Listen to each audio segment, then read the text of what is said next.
Una mica millor. Ara, bon vespre.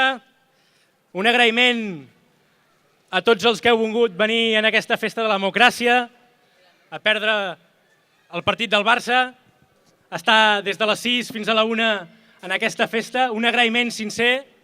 I la primera cosa que us vull dir és que estem guanyant. Aquest procés que vam començar ara fa uns quants anys, l'estem guanyant. Perquè com més difícil sembla que s'estan posant les coses, més clar hem de tenir que estem guanyant. O és que algú es pensava que faríem la independència i que aquí l'estat espanyol no faria res?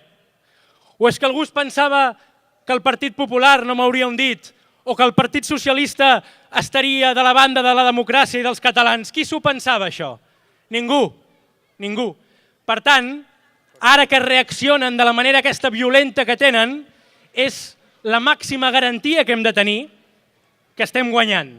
I per tant, d'aquí al dia 1 d'octubre, la nostra única preocupació és que ens hem de mobilitzar i hem d'estar tots aquell dia preparats per votar i omplir les urnes amb la papereta del sí.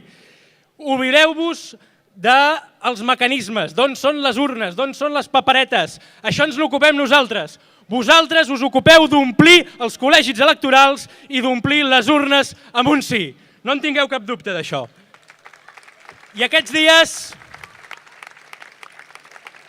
dies necessitem tenir molt clar la resistència. La resistència que lògicament és pacífica, però sobretot és una resistència mental, psicològica. És un moment en què no hem de fer gens de cas, hem de ser absolutament impermeables a la manipulació de la premsa espanyola, a les intoxicacions del govern de l'Estat, a la repressió i sobretot a la por. No tingueu por d'aquesta policia que ve per les autopistes. Què ens faran aquesta policia? Llançaran canons d'aigua? Fantàstics, els esperem. Què fan allà al port amb el seu vaixell dels Looney Tunes? Pensen que ens acollonirem? Escolteu una cosa, el 1714, Catalunya no va claudicar. Catalunya li va declarar la guerra a Espanya i a França, que eren les dues superpotències mundials de l'època. I no ens vam acollonir. I un setge a la capital, un bloqueig i un setge a la capital, que en qualsevol guerra hagués estat acabat en 48 hores, Barcelona va resistir més de 300 dies. 300 dies. I som on érem. Som on érem el 1714, i som on érem el 1868, i som on érem el 1936, i aleshores ens podien massacrar i ens podien enviar bombes, com cada 50 anys ha fet l'estat espanyol a Catalunya. Però ara no ens poden matar massivament, no poden enviar tancs, no poden enviar els nazis amb avions, no ho poden fer. Per tant, estem guanyant perquè estem al segle XXI i aquesta gent s'ha equivocat d'època. Per tant, escolteu, el dia 1 d'octubre el més important és que sense cap por ens n'adonem que hem d'anar a omplir les urnes. I deixeu-me que acabi dient una reflexió. Aquest procés ens està permetent adonar-nos-en de la força que tenim com a poble. Perquè durant masses anys ens han volgut adormits. També els partits catalanistes, també el meu, reconeixem-ho. I això s'ha acabat.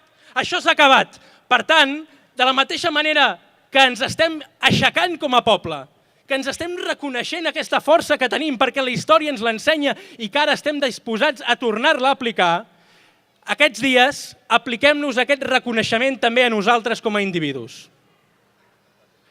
Aquests dies mirem-nos al mirall, mirem-nos als ulls i diguem que ara mateix la història ens mira, que som responsables de com acabi tot això i que hem d'estar a l'alçada.